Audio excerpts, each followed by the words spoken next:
We begin at the end of the 18th century on the Indo-Chinese peninsula. Dai Viet, or Great Viet in English, stretches along the east coast and is an important stopover for European ships on their way to China and Japan.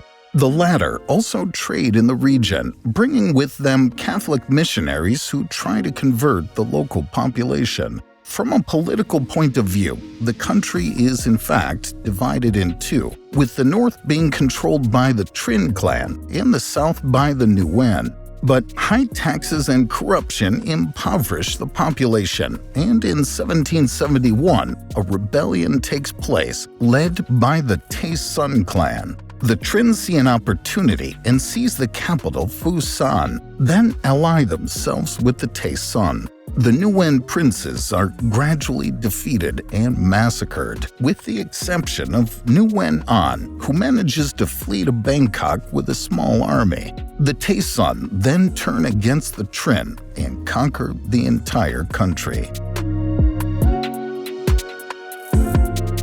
At the same time in France, the economic situation is difficult following the country's defeat in the 7 Years' War and its involvement in the American Revolutionary War. King Louis XVI wants to revive the economy, notably by establishing new colonies. For his part, Nguyen An is desperately looking for military help to regain control of his country. The two come to an agreement. The French army will help Nguyen An in his reconquest, in exchange for which the latter agrees to cede to France the Can Dao Islands and the port of Turin, as well as offering important trading privileges. In 1788, Nguyen An begins the reconquest of the south of the country. But in France, King Louis XVI is dethroned by the French Revolution and therefore cannot keep his promise. Only a few volunteer French officers offer their assistance to Nguyen An and his army. In Saigon, they build a fortified citadel in the style of Vabang. In 1802, the whole country is conquered, and Nguyen An becomes the first emperor of the Nguyen dynasty under the name of Zalong. The country is renamed Vietnam, and Phu San becomes the imperial capital under the name of Hue. The new state is a vassal to the Qing Empire. Zalong makes no concessions to France, arguing that the country has failed to keep its promises. In the following years, successive emperors are generally opposed to Western influence and regularly organize attacks against Catholics who are persecuted, along with French and Spanish missionaries who are tortured and executed. During the same period, the United Kingdom extends its influence in the Far East, establishing itself in Singapore and Hong Kong and weakening China. In 1856, the Second Opium War begins.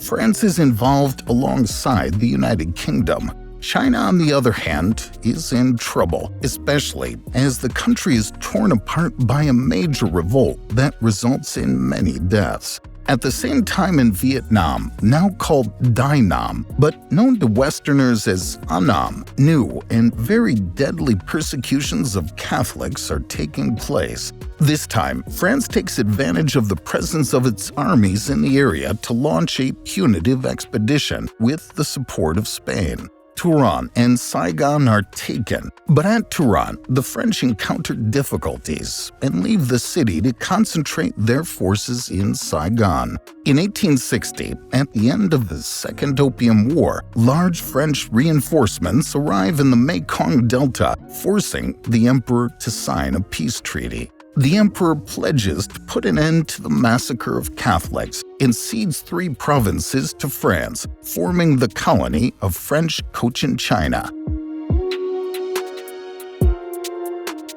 The French quickly set about building major projects in their new colony to develop agriculture and trade. Canals are dug in the Mekong Delta to boost rice production, and Saigon and its port are modernized to strengthen the country's influence and increase trade. In 1863, France accepts the Cambodian king's request to make his country a French protectorate to the detriment of neighboring Siam. Then, on the pretext of fighting a guerrilla war supported by the Dai Nam, France occupies the 3 southern provinces. Finally, in the far north, the country is also interested in the Red River, which can offer important commercial outlets as far as Yunnan in China, which is rich in minerals and tea, but still relatively isolated from international trade. But the Hanoi authorities oppose the arrival of French merchants on the river. A French expedition is sent to negotiate, but oversteps its mission and conquers the city. France disapproves and puts an end to the occupation. In exchange, it obtains a new treaty with Dai Nam. France can now trade freely on the Red River, and the 3 southern provinces are officially attached to French Cochinchina. In the following years, French traders on the Red River are harassed by the Black Flag Army, Chinese mercenaries who are established in the region.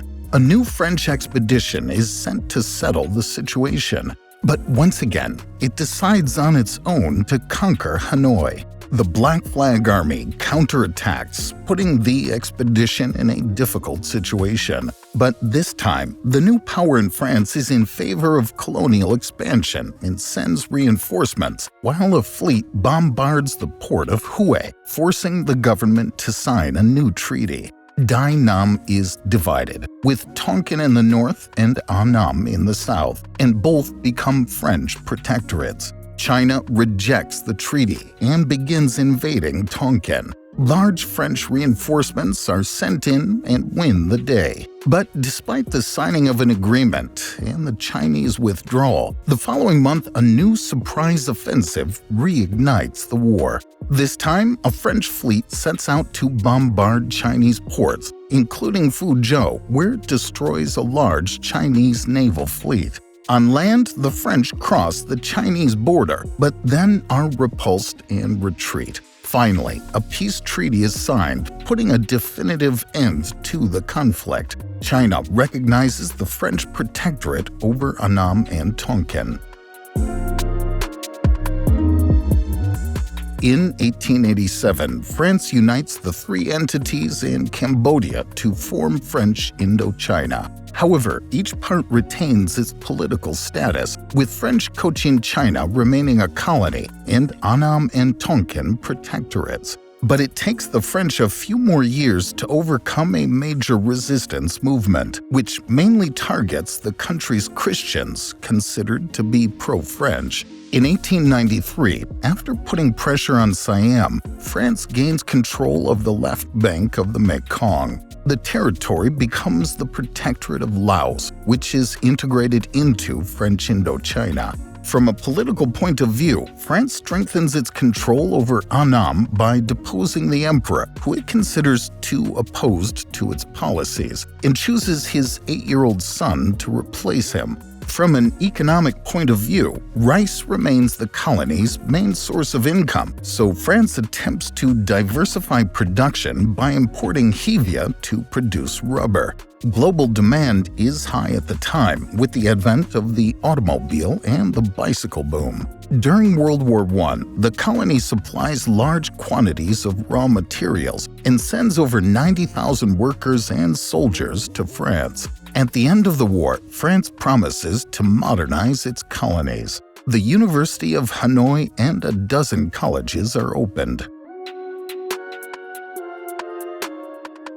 In Paris lives an Annamite named Nguyen Ai Co, or Nguyen the Patriot in English. After having traveled around the world, he now becomes increasingly interested in politics, particularly in Lenin's Bolshevik Revolution, which demands the right of nations to self-determination. He joins the French Communist Party at its foundation and in 1923 leaves for Moscow to study at the Communist University of the Toilers of the East. A few years later, in 1930, he founds the Vietnamese Communist Party in Hong Kong, whose main demand is the independence of Vietnam. At the same time, in French Indochina, nationalist movements are emerging. In addition, the new emperor Bao Dai, who is studied in France and whose power is limited, attempts reforms, but is not very popular as he is Catholic and seen as too westernized. At the beginning of World War II, France is invaded by the German military machine. Indochina finds itself ruled by an administration linked to Vichy France. But Japan, which is allied with Germany and at war with China, criticizes French Indochina for not sufficiently controlling the border, through which vital resources are passing to the Chinese army. Without finding agreement, the Japanese invade Tonkin militarily. The French are defeated and forced to cede to Japan privileged access to the colony's resources and the right to move freely within the territory. French sovereignty is maintained, but under close Japanese tutelage. But towards the end of the war, with the Allied victory looming, Japan anticipates its departure and decides to establish Asian states that are favorable to it.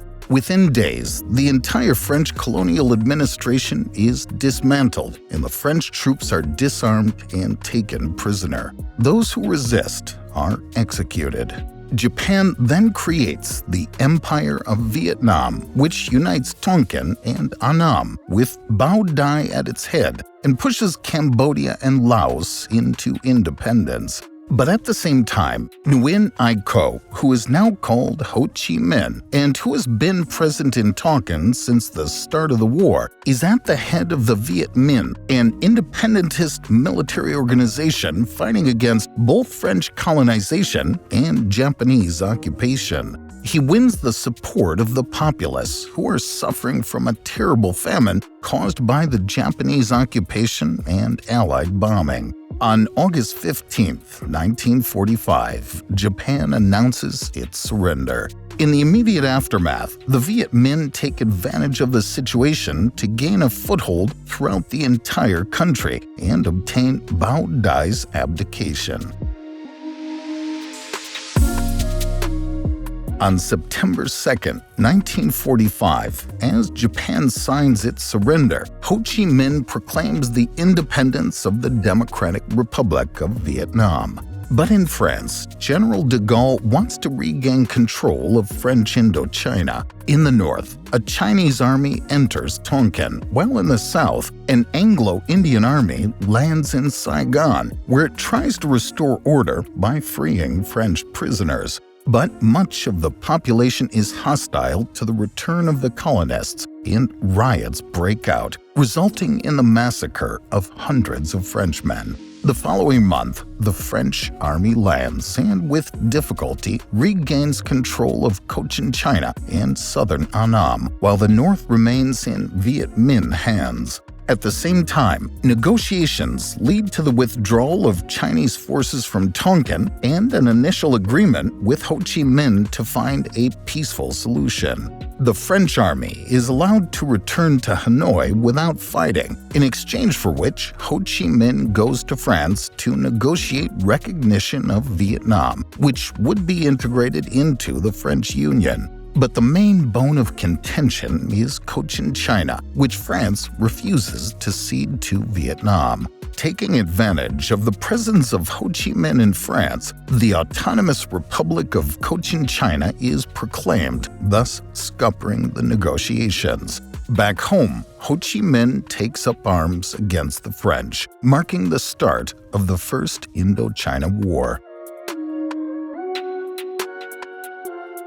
After failing to retake Hanoi, Viet Minh forces retreat to the mountainous regions to the north. France creates the State of Vietnam, which includes Cochinchina and with Bao Dai as head of state. At the same time, in China, following the communist victory over the nationalists, Mao Zedong proclaims the People's Republic of China. The Viet Minh gain a major ally and reorganize, gradually gaining territory. But in the new context of the Cold War, the United States begins an interventionist policy around the world to stem the spread of communism. The country, already involved in Korea, sees the Indochina War not as a colonial war, but as a war against communism. As a result, the United States now gives France its military support. France fortifies Hanoi and concentrates its forces on the Red River Delta. The front then freezes and the war becomes bogged down. In 1953, the Viet Minh armies extend their control westwards, occupying parts of Laos, which officially gains independence. France responds by parachuting forces into the heart of the Viet Minh zone to establish a fortified camp that can block the main road into Laos. But the Viet Minh counterattack, and after 2 months of fierce fighting, prevail, taking almost 12,000 French prisoners. France is forced to negotiate peace. At midnight on July 20th, 1954, a treaty is signed. Vietnam is temporarily divided at the 17th parallel, with the Communist Democratic Republic of Vietnam in the north and the state of Vietnam in the south, headed by Bao Dai. A referendum should take place to reunify the country. The USA and South Vietnam do not sign the agreement. In the south, Bao Dai is ousted from power by his Prime Minister Ngo Dinh Diem. The latter founds the Republic of Vietnam and strengthens his alliance with the United States by meeting with President Eisenhower. But his authoritarian policies make him unpopular and reinforce opposition movements. Among them are the Communists of the National Liberation Front of South Vietnam, who are supplied by the North Vietnamese via a series of roads and tracks secretly built on either side of the borders with Laos and Cambodia. The situation becomes more complicated, forcing the United States to step up its support in order to avoid another setback in the Cold War. The country had indeed just failed to overthrow the communists in Cuba and had not been able to prevent the construction of the Berlin Wall. But Ngo Dinh Diem's excessively violent policies, particularly against the Buddhist majority, prompt the United States to support a coup d'etat. The situation becomes even more unstable, and Saigon's power collapses. The United States then uses a series of controversial incidents in the Gulf of Tonkin between its naval vessels and North Vietnamese torpedo boats as a pretext to launch bombing raids in the north and to send military troops to the south. With North Vietnam allied with China and the USSR, the United States initially limits its bombing raids to avoid escalation to nuclear war. The country avoids at all costs attacking Hanoi, the strategic port of Haiphong, and the Chinese border zone. The Ho Chi Minh Trail becomes the main target, where U.S. bombing attempts to stymie the supply of weapons and men to the National Liberation Front, which now numbers some 300,000 strong. The latter, who are named the Viet Cong by the U.S., organize a guerrilla war from the jungle where they are hiding. Although the United States has the best army in the world, it is unable to win a pitched battle against an invisible and highly organized enemy. The United States tries to dislodge the Viet Cong from their hideouts by destroying crops and burning the jungle with napalm, and by using Agent Orange, a powerful herbicide. Troops are also regularly dropped into Viet Cong-controlled areas, making surprise attacks on villages in search of communists. In the north, the United States steps up its bombing raids. But on the other side, the North Vietnamese devise a plan and organize attacks close to the border to draw U.S. troops into the area.